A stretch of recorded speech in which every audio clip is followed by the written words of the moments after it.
বহু যাবৎকাল ধরেই আজকের এই সমস্যা নিয়ে অনেকেই বেশি বিভ্রান্ত, সাথে এর পার্মানেন্ট সলিউশন নিয়েও অনেকেই অনেক বেশি চিন্তিত। এতক্ষণে হয়তো বুঝতেই পারছো আমি ঠিক কোন সমস্যার কথা বলতে চাইছি। আসলে এর কি আদৌ কোনো পার্মানেন্ট সলিউশন আছে? উম, বলছি। Hello everyone, welcome to beauty world. আর শোনো, ভালো লাগলে কিন্তু লাইক শেয়ার আর সাবস্ক্রাইব করতে ভুলো না।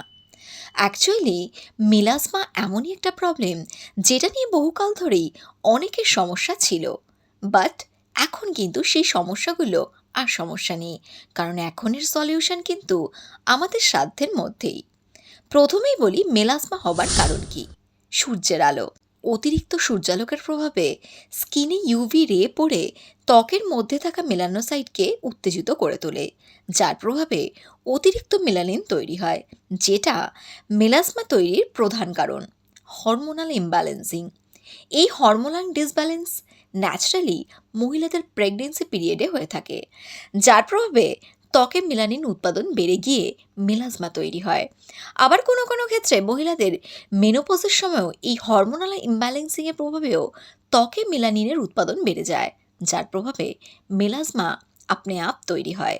কন্ট্রাসেপটিভ পিল ইনটেক, যার প্রভাবে কিন্তু সাইড এফেক্ট হিসেবেও প্রচণ্ড পরিমাণে মেলাজমা তৈরি হয়। অ্যানালাইসিস বলছে যাদের থাইরয়েড রয়েছে তাদের শরীরে হরমোনাল ইমব্যালেন্সিংয়ের প্রভাবেও মেলাজমা দেখা যায়। সাথে অ্যানালাইসিস এটাও বলছে যে জেনেটিক রিজনের জন্য মেলাজমা হওয়ার 50% চান্সেস রয়েছে। আবার কিছু মেডিসিনের সাইড এফেক্ট হিসেবেও কিন্তু মেলাজমা দেখা যায়। মেলাজমা বা বাংলায় যেটাকে আমরা মেঝেদা বলে থাকি, সেটা ন্যাচারালি নাকে, কপালে, গালের উঁচু অংশে বেশি পরিমাণে পরিলক্ষিত করা যায়। যারা এই সমস্যাটা ফেস করছো তারা আশা করি এতক্ষণে বুঝতে পারছো। আমি আগেই বলেছি যুগটা যেহেতু পরিবর্তনশীল, তাই আজকাল মেলাজমার সমাধান সম্ভব হয়েছে। যাদের স্কিনে মেলাজমার সমস্যা রয়েছে তারা অনায়াসে অ্যাজোলিক অ্যাসিড, রেটিনল, কোজিক অ্যাসিড বা ভিটামিন সি এই ধরনের সিরামগুলো স্কিনে অ্যাপ্লাই করতে পারো, যা এই ভিডিওগুলো তোমাদেরকে হেল্প করবে। এছাড়া ঘরোয়া পদ্ধতিতে অ্যালোভেরা মেলাজমা আক্রান্ত স্থানে অ্যাপ্লাই করলেও আস্তে আস্তে সেই দাগটা অনেকটাই হালকা হয়ে আসবে। তবে এই পদ্ধতি সত্যি সময় সাপেক্ষ এবং দীর্ঘদিন ধরে করে যেতে হবে, স্কিপ কিন্তু করা যাবে না। এছাড়া জলের সাথে মিশিয়ে অ্যাপেল সাইডার ভিনিগার অ্যাপ্লাই করলেও কিন্তু মেলাজমা কমানো যায়। গ্রিন টি এর নির্যাসও ত্বকে লাগালে উপকার পাওয়া যেতে পারে। পাকা পেঁপেকে গ্রেট করে থকথকে হয়ে গেলে ত্বকে লাগালেও যথেষ্ট কাজ হবে, সাথে স্কিনের ব্রাইটনেসও আসবে। আলুর রস মেলাজমা আক্রান্ত স্থানে অ্যাপ্লাই করলেও যথেষ্ট কাজে দেবে, কারণ আলুতে ব্লিচিং প্রপার্টিস থাকায় যেটা মেলাজমার দাগ হালকা করতে হেল্প করবে। অ্যান্ড ফাইনালি, যেটা আমি অলওয়েজ বলে থাকি, সানস্ক্রিন অ্যাপ্লাই কিন্তু মাস্ট, যাতে ইউভি রে কোনোভাবে স্কিনকে ক্ষতিগ্রস্ত না করতে পারে। সাথে রোদে বেরোলে সানগ্লাস, টুপি, স্কার্ফ এগুলো ইউজ কিন্তু ম্যান্ডেটারি। মেলাজমা হবার কারণে আমি অ্যাট ফার্স্ট কন্ট্রাসেপটিভ পিলের কথা আলোচনা করেছি, তাই ব্যক্তিগতভাবে আমি বলবো যতটা সম্ভব কন্ট্রাসেপটিভ পিল অ্যাভয়েড করাই কিন্তু ভালো। মেলাজমা হলে কারণগুলো ফলো করে সেই অনুযায়ী সলিউশনের ওপর নজর দেবে। যদি অ্যানালাইসিস করে বুঝতে পারো যে মেলাজমা হওয়ার কারণ হরমোনাল ইমব্যালেন্সিং ছাড়া আর কিছুই নয়, তাহলে অবশ্যই ডক্টরের সাজেশন নেওয়া বাধ্যতামূলক।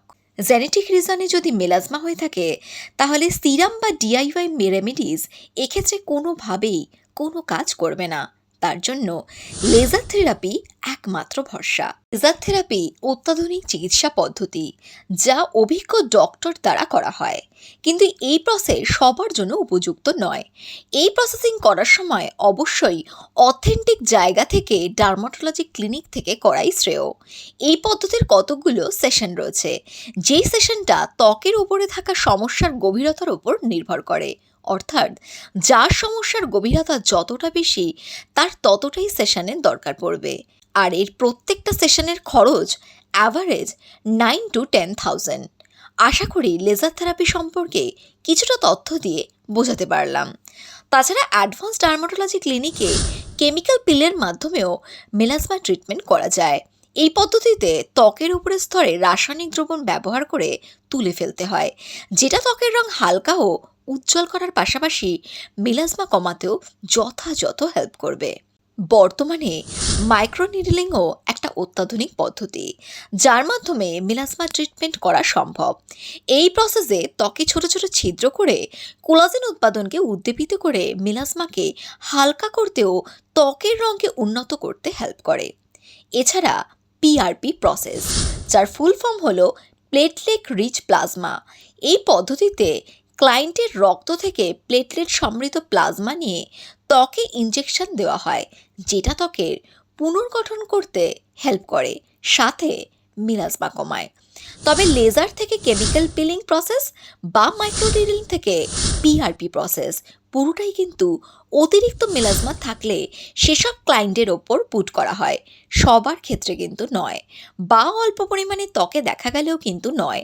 ত্বকে অল্প স্বল্প পরিমাণ মেলাজমার উপদ্রব দেখা দিলে ভিডিওতে উল্লেখ করা অ্যাসিডযুক্ত সিরাম বা ডিআইওয়াই রেমেডিজই কিন্তু কাফি।